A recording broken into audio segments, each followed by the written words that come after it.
노아의 방주의 이야기를 해보려고 합니다. 구원은 하나님께서 우리에게 주신 선물입니다. 그러기에 우리가 구원을 받기 위해서 해야 할 것 아무것도 없어요. 하나님이 주신 구원이라고 하는 선물을 믿음으로 받아들이기만 하면 됩니다. 요한복음 1장 12절 말씀에 보면 이제 영접하는 자, 곧 그 이름을 믿는 자들에게는 하나님의 자녀가 되는 권세를 주셨더니, 그 이름을 믿는 자들에게는 하나님의 자녀가 되는 권세를 주신답니다. 누구에게죠? 예수 그리스도에게. 이 이름을 믿고 받아들이는 것 외에는 이 세상 어디에도 우리에게 구원의 길은 없습니다. 자, 사도행전 16장 31절 보세요. 주 예수를 믿으라. 그리하면 너와 네 집이 구원을 얻으리라. 예수 그리스도를 믿고 받아들이는 것 이것 외에는 그 어디에도 구원은 없습니다. 구원은 하나님께서 우리에게 주는 선물이에요. 그러기 구원은 돈으로 살 수 없고 금으로도 살 수 없는 겁니다. 그럼에도 불구하고 우리가 구원을 받은 자로서 하나님이 주신 구원을 기쁘며 누리는 것, 하나님이 주시는 그 구원의 기쁨을 누리는 것은 우리가 어떻게 하느냐에 따라서 달라진다는 겁니다. 오늘 본문 말씀이 바로 우리에게 이것을 말해주고 있어요. 우리가 구원을 받은 자로서 하나님의 주신 구원을 누리려면 어떻게 해야 하는지 오늘 본문 말씀에서 말합니다. 자, 첫 번째, 방주를 만들랍니다. 방주를 만들어요. 방주를 어떤 모양으로 만들어야 하고 어느 정도 크기로 만들어야 할 것인지 이 모든 결정 노아가 하는 것이 아니에요. 방주를 어떤 모양으로 만들지 어느 정도 크기로 만들지 하나님께서 노아에게 설계도를 주셨습니다. 그러기에 노아는 하나님이 주신 설계도대로 방주를 만들기만 하면 되는 겁니다. 자, 오늘 말씀 14절 보세요. 너는 고페르나무로 너를 위하여 방주를 만들되 그 안에 판들을 막고 역청을 그 안 안팎을 칠하라. 내가 만들 방주는 이러하니 그 길이는 300규빗, 너비는 50규빗, 높이는 30규빗이라. 거기에 창을 내되 위로는 한 규빗을 내고 그 문은 옆으로 내고 상중하 3층으로 할지니라. 방주의 크기는 길이가 300규빗, 너비는 50규빗, 높이는 30규빗이랍니다. 자, 규빗이라는 이 단위는 지금은 우리가 사용하고 있지 않은 단위인데요. 한 규빗은 성인 남자의 손끝에서 팔꿈치까지 길이 한 규빗이라고 합니다. 여기서부터 여기까지. 그래서 보통 한 규빗은 45cm에서 50cm 정도 됩니다. 그래서 한 규빗을 45cm라고 놓고 계산을 하면 방주의 크기는 대략 길이가 140m, 너비는 24m, 높이는 10m 정도 되는 배입니다. 자, 방주의 모양이 어떻게 생겼는지 말로는 일단 그림 보는 게 확실하죠. 자, 그림 한번 첫 번째 눌러주세요. 자, 밖에서 보면 이런 모양입니다. 노아가 만든 방주의 모양은 아무 모양이 없는 그냥 큰 상자입니다. 그러면 왜 노아가 만든 방주가 아무런 모양이 없는 그냥 큰 상자일까요? 노아가 만든 이 방주는 여행을 하기 위해서 타는 유람선이 아니기 때문에 그렇습니다. 하나님이 이 땅에 홍수를 퍼부으실 때 홍수를 견뎌내기 위한 구조선이고 생명선입니다. 그러기에 홍수에 뒤집어지지 않고 물 위에 안전하게 떠 있기만 하면 되는 겁니다. 지금도 마찬가지예요. 여행을 하면 유람선은 알록달록 굉장히 예뻐요. 반면에 사람의 생명을 구조하는 구조선이나 생명선은 단순합니다. 그냥 배에 노만 달려 있습니다. 모터만 달려 있어요. 그게 다예요. 바로 방주가 그렇습니다. 자, 두 번째 그림 보여주세요. 자, 반 잘라서 보면 이렇습니다. 반 딱 잘라서 보면 방주의 내건 전체가 3층으로 되어 있습니다. 16절에 보면 방주는 상중하 3층으로 만들라 그렇게 되어 있어요. 자, 세 번째 그림 보여주세요. 방주를 위에서 딱 잘라가지고 보면 이렇게 칸칸이 나누어져 있습니다. 그러면 왜 하나님께서 노아에게 방주 안을 넓은 운동장으로 만들지 말고 3층으로 만들고 또 칼을 만들어서 구별하라고 하셨을까요? 이 땅에 살고 있는 모든 동물들과 새들이 함께 이 방주에 들어와야 하기 때문에 그렇습니다.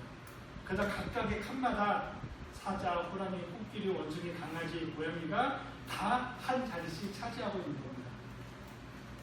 이처럼 노아가 만든 방주의 전체 길이가 140m, 폭이 24m, 그리고 높이는 10m 정도 되는 어마어마하게 거대한 상자입니다. 이처럼 방주의 설계도는 하나님께서 노아에게 주셨어요. 설계도를 하나님께서 주셨어요. 그러면 방주는 누가 만들어야 되죠? 방주 누가 만들어야 돼요? 그렇죠. 노아가 직접 만들어야 된다. 그러면 한번 생각해 보세요. 노아가 살던 때 지금처럼 배를 만드는 기계가 있던 시대가 아닙니다. 배 만드는 공장 한번 견학을 가보신 적이 있으신지요? 고등학교 다닐 때 수학여행 때 배 만드는 조선소에 견학을 갔습니다.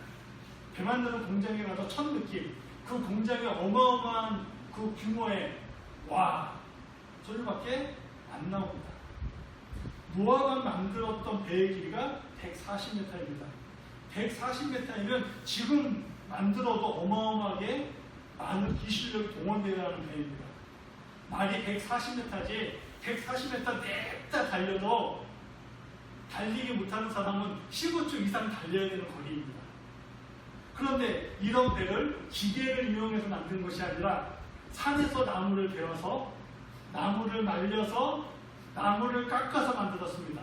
그것도 일일이 손으로. 얼마나 힘들었을까요? 지금도 100m가 넘는 배를 만들려면 기계 없이는 못 만듭니다. 더욱이 수백 명이 달라붙어야 만듭니다. 그런데 노아의 경우에는 기계도 없이 오직 노아의 가족 8명이서 이 어마어마한 배를 만들었습니다. 얼마나 힘들었을까요? 그래서 노아가 배를 만든 시간이 100년이나 되었다고 성경은 기록합니다. 저희 교회가 금년에 조그마한 땅을 하나 얻어서 주말 문장단을 하고 있습니다. 낮에는 너무 더우니까 못 가보고 새벽 기도에 마치고 물도 주고 풀도 뽑아주러 가고 있습니다. 장집단에 만났다나 손바닥만한 땅인데요. 그 땅, 한 시간 풀 뽑고 물 주고 나면 허리가 끊어지도록 아프더라고요. 그런데 140m짜리 배를 만드는데 사용되는 나무가 얼마나 많았을까요? 그 풀떼기 몇 개 뽑는데도 허리가 아픈데 140m짜리 배를 만드는데 들어가는 나무가 얼마나 많았을까요? 그런데 그 어마어마한 양의 나무들을 일일이 손으로 자르고 말리고 다듬어서 배를 만드는 겁니다. 얼마나 힘들었을까요? 그런데 홍수 심판에 죽지 않고 구원의 기쁨을 누리려면 적어도 이 정도 수고는 해야 한다는 겁니다. 노아에게 방주를 주셨듯이 하나님께서도 우리에게 방주를 주셨습니다. 그게 뭘까요? 바로 교회입니다. 교회는 하나님께서 우리에게 주신 구원의 방주입니다. 교회는 하나님께서 우리에게 주신 것이에요. 그런데 하나님께서 우리에게 주신 이 구원의 방주인 교회를 얼마나 든든하게 만들어 가느냐, 이것은 우리의 몫입니다. 우리 한 사람 한 사람이 이 교회를 위하여 얼마나 섬기고 얼마나 희생을 하느냐에 따라서 우리 신토교회의 단단함이 결정이 되는 겁니다.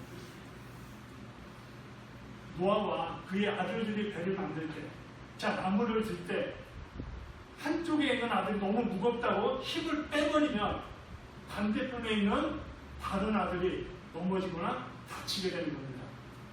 내가 들고 있는 나무가 아무리 무거워도 상대편에 있는 내 형제가 다치지 않게 하기 위해서는 버텨내야 하는 것입니다. 얼마 전에 TV에서 자기가 근무했던 부대의 명예를 걸고 8개 부대 대결을 하는 군인들이 나와서 대결을 하는 프로그램이 있었습니다. 혹시 보셨는지 모르겠어요. 강철 부대라고 하는 프로그램입니다. 한번 보셨으면 좋겠어요. 저는 그 프로그램을 보면서 내가 속해 있는 팀을 위해서 수고하고 헌신하는 것이 어떤 것인지 저는 알았습니다. 여러 가지 경기 종목이 있었는데요. 그 중에 이런 경기 종목이 하나 있었습니다. 250kg짜리 타이어를 굴리는 것이 아니라 벽돌을 뒤집듯이 뒤집어서 목적지까지 가는 경기가 있었어요. 평평한 땅에서 250kg짜리 타이어를 뒤집는 것도 어렵습니다. 그런데 이것을 모래밭에서 뒤집는 겁니다. 자, 80kg짜리 쌀 한 푸대 뒤집는 거 어렵죠? 우리 40kg가 뒤집는다고 해보자고요. 밭둑 잘라서 우리는 이 40kg짜리 쌀 푸대 뒤집어서 한 100m를 갈 수 있을까요? 아니요. 우리는 아마 50m만 가도 허리 끊어진다고 주저앉을 겁니다. 그런데 250kg짜리 타이어들 100m가 아니라 300m를 뒤집어서 가는 겁니다. 만약에 250kg짜리 타이어를 뒤집어 갈 때 팀원 중에 누가 하나라도 나 힘이 들어서 더 이상 못하겠다고 힘을 빼버리면 그 타이어를 받치고 있던 다른 팀원들이 그 타이어에 깔리는 겁니다. 다치는 거예요. 그러기에 손바닥에 피가 나고 손톱이 빠질 정도가 되었는데도 그 누구 하나 포기하지 않고 죽을 힘을 다해서 그 타이어를 뒤집어 갑니다. 손이 아파서 더 이상 타이어를 뒤집을 수 없을 때 머리로 타이어를 밀고 등으로 타이어를 밀고 등판으로 타이어를 받치고 결국에는 목적지까지 갔습니다. 그 프로그램의 MC였던 아나운서 김성주 씨가 손바닥에 피가 나도록 손톱이 빠지도록 그 타이어를 덮는 그 뒤집는 그 모습을 보면서 목적지까지 오는 그 모습을 보면서 이런 말을 하더라고요. 나는 지금까지 경기라고 하면 반드시 승패가 나야만 한다고 생각을 했습니다. 그런데 승패와 상관이 없는 경기가 있다는 것을 처음 알았습니다. 내 옆에 있는 동료를 위해서, 내가 속한 팀을 위해서, 나의 후배를 위해서 모든 고통을 참아내는 경기도 있다는 것을 저는 알았습니다. 손이 아파 더 이상 타이어를 뒤집을 힘이 없으니까 머리로 타이어를 받칩니다. 어깨로 타이어를 밉니다. 등판으로 타이어를 밉니다. 그리고 목적지까지 가는데 그 이유는 자기 때문이 아니었습니다. 그들이 그렇게 가는 이유는 내가 힘을 빼버리면 타이어를 받치고 있는 내가 힘을 빼버리면 내 옆에 있는 동료가 모든 힘을 받쳐야 되고 넘어져서 다치기 때문에 그런 겁니다. 내가 힘을 빼버리면 내가 근무하고 있던 내 부대의 후배들의 명예가 떨어지기 때문에 그런 겁니다. 내가 힘을 빼버리면 내 옆에 있는 누군가가 다치기 때문에 손에 피가 나고 손톱이 빠질 지경이 되었는데도 그 누구 하나 포기하지 않고 결승점까지 도착을 해서 결국에는 부대의 깃발을 뽑고 흔드는 모습을 보았습니다. 나 하나 편하지 않아요. 내 몸 하나 다치지 않으려면 나는 힘을 쓰지 않아도 됩니다. 그리고 살짝 옆으로 비껴나면 됩니다. 힘쓴 척하면 됩니다. 그런데 나 하나 편하지 않고 내가 힘을 쓰지 않으면 결국에는 내 옆에 있는 성도가 다치는 겁니다. 결국에는 내가 몸을 담고 있는 쉼터 교회가 다치는 것이고 결국에는 예수님의 영광이 가려지는 것입니다. 9월의 강주인 교회를 하나님께서 우리에게 주셨습니다. 그러나 그 교회를 건강하게 지키고 든든하게 성장시키는 것은 우리의 몫이고 우리의 책임입니다. 누구 한 사람의 힘으로 절대로 할 수 없는 일입니다. 다 함께 힘을 모아야만 할 수 있는 일입니다. 자, 분명히 고린도전서 1장 14절에 보면 바울은 이렇게 말합니다. 자, 우리 한번 같이 읽어보겠습니다. 14절부터 20절까지 말씀입니다. 자, 보시죠. 시작. 몸은 한 지체뿐 아니요 여럿이니 만일 발이 이르되 나는 뿐이 아니니 몸에 붙어있지 아니하였다 할지라도 이것도 몸에 붙지 아니한 것 아니요 또 이가 이르되 나는 눈이 아니니 몸에 붙지 아니하였다 할지라도 이것도 몸에 붙지 아니한 것이 아니니 만일 온몸이 눈이면 듣는 것이 어디며 온몸이 듣는 것이면 냄새 맡는 것이 어디냐. 그러나 이제 하나님이 그 원하시는 대로 지체를 각각 몸에 주셨으니 만일 다 한 지체뿐이면 몸은 어디냐. 이제 쟤는 많으나 몸은 하나하나. 몸이 정상적으로 움직이기 위해서 손은 손대로, 발은 발대로, 눈은 눈대로, 귀는 귀대로 자기가 맡은 일을 최선을 다해야 한답니다. 어떻게 최선을 다할까요? 어떻게 최선을 다할까요? 마가복음 10장 45절에 보면 하나님께서 우리 주님께서 이렇게 최선을 다합니다. 인자의 온 것은 섬김을 받으려 하며 도리어 섬기려 하고 자기 목숨을 많은 사람의 배송물로 주려 합니다. 내 목숨을 주기까지 섬기랍니다. 나는 이만큼 했는데 저 사람은 이만큼밖에 안 한다. 그 원망과 불평으로 섬기면 절대로 섬길 수 없습니다. 다시 말씀드릴게요. 나는 이만큼 했는데 저 사람은 요만큼밖에 안 한다라는 마음으로 원망과 불평으로 섬긴다면 절대로 섬길 수 없습니다. 저 사람은 요만큼밖에 못했지만 내가 저 사람이 하지 못한 몫까지 내가 담당해 주어야지. 이게 바로 섬기는 겁니다. 그래서 저 사람이 요만큼밖에 못했더라도 내가 그 사람의 못한 몫을 담당해 줄 때, 내가 그 사람의 몫을 담당해 줄 때 예수님께서 우리에게 주시겠다고 하시는 은혜와 사랑과 평강이 우리 신토교회 안에 넘쳐 흐르게 되는 겁니다. 우리는 사람이잖아. 아무리 저 사람이 요만큼밖에 못했다 하더라도 내가 그 사람이 하지 못한 몫까지 내가 해주어야지 마음을 먹더라도 늘 나만 하면 섭섭할 수밖에 없죠. 늘 나만 하면 왜 나만 한다는 생각이 들면 섭섭함이 들 수밖에 없습니다. 우리 신토교회가 행복으로 가득한 교회가 되기를 원하시나요? 우리 신토교회가 비록 크기는 작지만 이 땅에 있는 어떤 교회들보다도 건강한 교회가 되기를 원하시나요? 그렇다면 내 손에 피가 나더라도 내 손에 손톱이 빠질 것 같은 아픔이 있더라도 섬겨주는 것, 이런 말고는 다른 방법이 없습니다.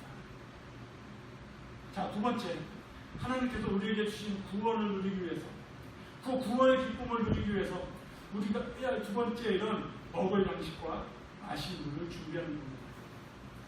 노아가 만든 방주의 크기, 길이가 140m, 폭이 24m, 높이가 10m, 어마어마하게 거대한 상자라고 했어요. 그렇다면 이 큰 배의 절반은 노아와 그리고 그의 가족들 그리고 이 땅의 동물들이 차지했다고 가정을 한다면 나머지 절반은 뭐에 사용했을까요? 당연히 홍수 동안 배 안에서 먹을 양식과 물을 채워 놓아야 하는 겁니다.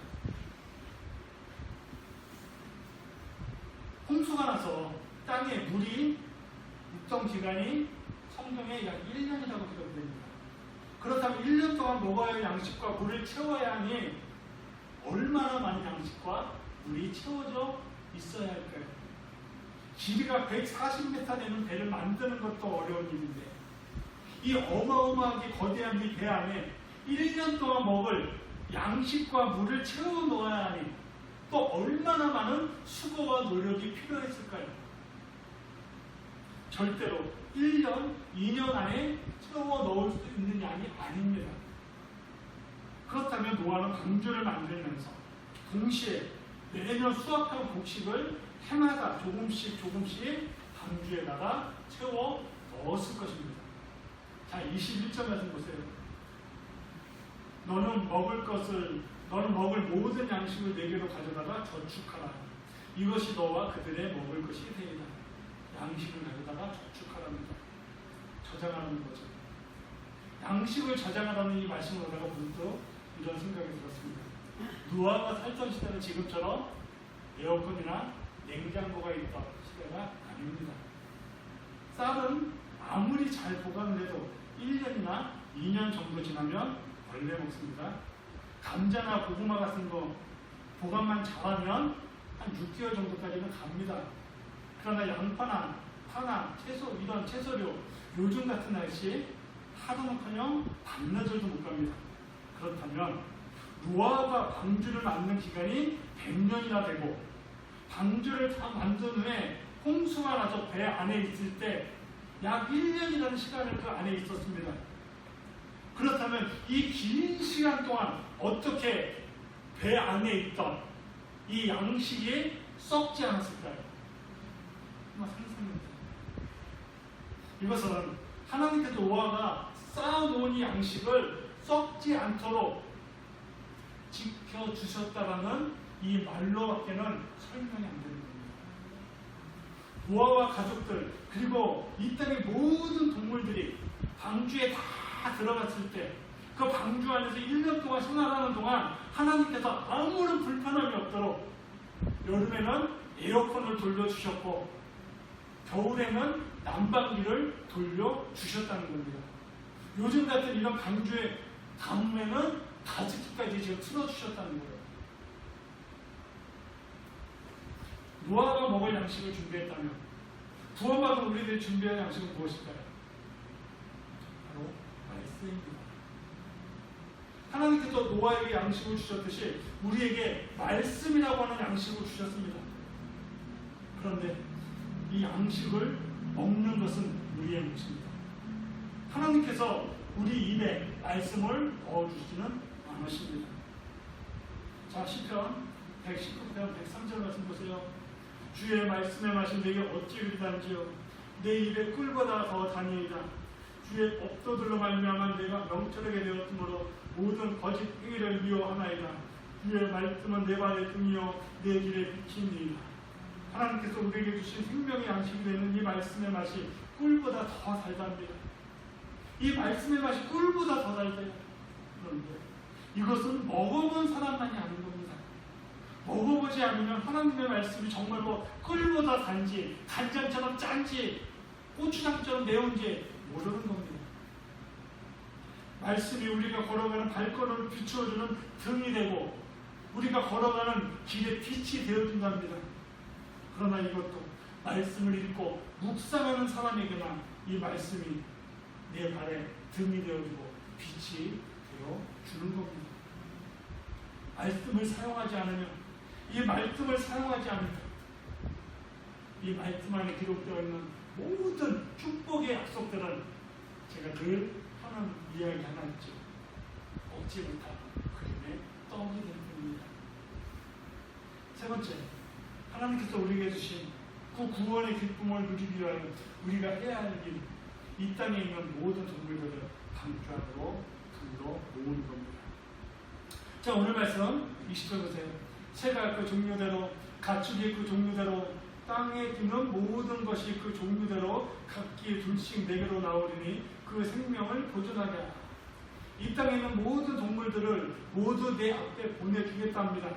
그 동물들을 방주에 놓고 홍수에 죽지 않도록 그들의 생명을 잘 지켜주랍니다. 자, 그러면 노아 앞으로 모여든 이 동물들이 무엇을 의미할까요? 이거는 좀 영적으로 해석할 필요가 있습니다. 노아 시대 때 이 동물들은 땅에 사는 동물들이 맞습니다. 그러나 지금은 이 말씀을 해석을 해야 합니다. 사도행전 10장 12절. 사도행전 10장 12절에 보면 이렇습니다. 그 안에는 땅에 기는 각종 매발 가진 짐승과 기는 것과 공중에 나는 것들이 있더라. 또 소리가 있으되 베드로야 일어나 잡아 먹으라고는 베드로가 이르되 주여 그럴 수 없나이다. 속되고 깨끗하지 아니한 것을 내가 결코 먹지 아니하였나이다. 베드로가 하던 기도를 하고 있었습니다. 기도 중에 하늘에서 바구니가 자기 앞으로 쭉 내려왔습니다. 바구니를 이렇게 들여다보니까 그 안에는 온갖 쪼그란 짐승들이 와글와글와글 있었습니다. 율법에 의하면 먹을 수 없는 짐승들이었습니다. 그런데 하늘로 음성이 들립니다. 베드로야, 바구니에 담겨있는 그 동물들을 먹으라고요. 이때 베드로, 주님, 저는 이런 부정한 짐승을 지금까지 한 번도 먹은 적이 없습니다. 그리고 앞으로도 먹을 생각 없습니다. 딱 거절합니다. 그랬더니 다시 하늘로부터 음성이 들립니다. 바구니 안에 있는 짐승들, 하나님께서 다 깨끗하게 한 것이다. 그러니 걱정하지 말고 먹으라. 자, 15절 말씀 보세요. 또 두 번째 소리가 있을 때 하나님께서 깨끗하게 하신 것을 내가 속되다지 말라 하더라. 자, 예수님께서 베드로에게 보여주신 이 바구니 안에 있는 짐승들은 구원받지 못한 세상 사람들을 말하는 겁니다. 베드로는 나는 예수의 수제자다라고 하는 자부심이 있었습니다. 그러나 베드로는 여전히 이방인들에게 나아가 예수님을 전하지 못하고 있었습니다. 베드로는 늘 예루살렘에 머물면서 자기 민족이었던 유대인들을 상대로만 복음을 전하고 있었습니다. 그 모습을 보시면서 우리 주님께서 아니야, 베드로야, 아니야. 내가 너를 나의 수제자로 삼은 것은 이 게 아니야. 땅끝까지 가. 이방인들에게 나아가. 이 말씀을 하기 위해 지금 이 환상을 보여주셨던 겁니다. 노아가 100년에 걸쳐 방주를 만들고 그 안에 먹을 양식과 물을 다 채워놓았을 때 방주 앞으로 이 땅의 모든 짐승들이 몰려왔습니다. 노아가 방주를 만든 후에 노아가 직접 이 땅에 있는 짐승들 한 마리 한 마리 다 불러 모았다면 시간이 얼마나 걸렸을까요? 아마 배 만드는 것보다 시간이 더 걸렸을 겁니다. 그러기에 하나님께서 이 일도 하나님께서 직접 해주신 겁니다. 그러기에 노아는 하나님이 자기 앞에 모아놓은 그 동물들을 차곡차곡 그냥 방주 안에다가 넣기만 하면 되는 겁니다. 그러나 지금은 아닙니다. 하나님께서 우리에게 구원의 방주인 교회를 주셨지만 그 교회를 든든하게 지키는 것이 우리의 몫이고 그 교회를 가득 채우는 것도 우리의 몫인 겁니다. 자, 마태복음 28장 19절 말씀 보세요. 이제 한번 같이 읽어보겠습니다. 그러므로 너희는 가서 모든 민족의 제자로 삼아 아버지와 아들과 성령의 이름으로 세례를 베푸고 내가 너희에게 분부한 모든 것을 가르쳐 지키게 하라. 볼지어다 내가 세상 끝날까지 너희와 항상 함께 있으리라. 보세요. 그러므로 너희는 가서 모든 민족으로 제자를 삼으랍니다. 나의 교회를 채워 넣으랍니다. 그들에게 복음을 전하랍니다. 그리고 알지 못하는 그들에게 우리 이름을 알려주랍니다. 그러기에 복음을 전하는 것은 우리 예수 그리스도의 이름을 전파하는 것은 해도 그만 안 해도 그만이 일이 아니라 반드시 해야만 하는 일입니다. 말씀 마치겠습니다. 21절 말씀 보세요. 노아가 그와 같이 하여 하나님이 자기에게 명하신 대로 다 준행하였더라. 하나님께서 노아에게 하라고 명령하신 일에 대해서 노아는 이렇다 저렇다 토 달지 않고 예 하고 순종했답니다. 자기에게 명하신 대로 다 준행하였더라. 하나님께서 노아에게 세 가지를 말씀하십니다. 첫째, 방주를 만들어라. 둘째, 방주 안에 양식을 채워넣어라. 세 번째, 방주 안에 들어갈 짐승들을 차곡차곡 칸마다 채워넣어라. 하나님께서 노아에게 명하신 이 세 가지 일 중에 그 어느 것 하나 쉬운 것은 없습니다. 그러기에 자그마치 그 시간이 100년이라고 하는 시간이 걸렸어요. 그런데 노아가 이 긴 시간 동안에 하나님께서 자기에게 명하신 이 일을 하면서 이렇다 저렇다 호흡 달지 않고 예 하고 순종을 하고 있다는 겁니다.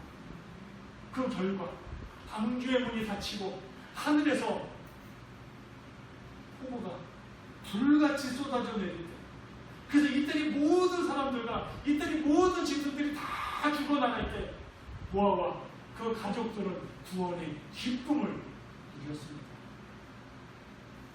하나님께서 우리에게 구원이라고 하는 놀라운 선물을 주셨습니다. 그런데 이 선물 안에 담겨져 있는 그 기쁨은 내가 어느 정도 하나님 말씀에 순종하느냐에 따라서 달라지는 것입니다. 주님의 몸된 교회를 소중하게 여기시기 바랍니다. 주님의 몸된 이 교회를 든든하게 세우기 위해서 다른 사람이 감당하지 못한 그 몫까지 내가 거의 감당해 주시기 바랍니다. 내가 더 이래도 손해갔다라고 생각하지 마시고 예수님께서 섬기라고 하셨으니 그 말씀에 순종해서 나는 섬긴다라는 마음으로 교회의 일을 감당해 보시기 바랍니다. 지난주에 읽어보시라고 나눠드린 김상태 장로님 간증문 읽어보시고 어떤 것을 느끼셨는지 느끼신 것이 있다면 느끼신 것으로만 그치지 마시고 그 느끼신 대로 한번 순종해 보시기 바랍니다. 또 생명의 양식이 되는 이 말씀을 늘 읽고 묵상하시기 바랍니다. 말씀을 읽는 만큼 말씀을 묵상하는 만큼 말씀을 가까이 하는 만큼 하나님께서 우리에게 주신 그 구원의 기쁨을 우리는 누려가게 됩니다. 마지막으로 시간이 될 때마다 예수를 모르는 사람들에게 우리 예수님을 전해주시기 바랍니다. 지금 시기적으로 상황적으로 복음 전하는 게 어렵다는 거 알고 있습니다. 지난주에 전도지가 또 잔뜩 쌓여져 있더라고요. 전도지가 쌓여 있으면 안 됩니다. 힘들지만 어렵지만 우리는 더 주님을 전해야 합니다. 우리 안에 있는 구원의 기쁨, 복음을 전할 때 우리는 더 누리게 되어 있습니다. 하나님께서 주신 그 구원의 기쁨을 날마다 누리며 채워가는 삶이 되어지기를 주님의 이름으로 축복합니다. 네, 우리 찬양하겠습니다. 복음성가 174장입니다.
수 있다 해보자.